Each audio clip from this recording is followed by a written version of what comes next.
کاش زکوٰۃ ادا نہ کرنے والوں تک حضور اکرم صلی اللہ علیہ وآلہ وسلم کا یہ پیغام پہنچا دیا جائے۔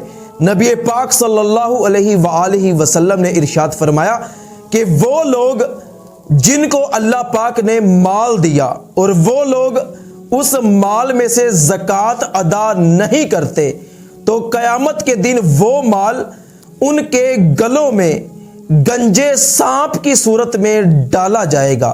اور گنجا سانپ کسے کہتے ہیں؟ جب سانپ کی عمر 1000 سال ہو جاتی ہے تو اس کے سر پہ بال اگاتے ہیں۔ جب اس سانپ کی عمر 2000 سال ہو جاتی ہے تو اس کے سر سے وہ بال جڑ جاتے ہیں۔ اس کو پرانا سانپ یا گنجا سانپ کہا جاتا ہے۔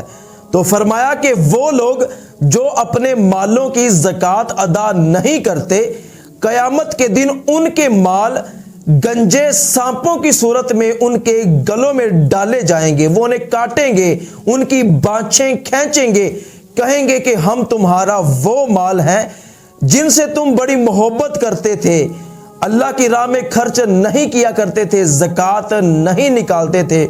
اور میدان محشر میں وہ لوگ جو اپنے مالوں کی زکوٰۃ نہیں نکالتے وہ آگے آگے دوڑیں گے، گنجے سانپ ان کے پیچھے پیچھے دوڑیں گے۔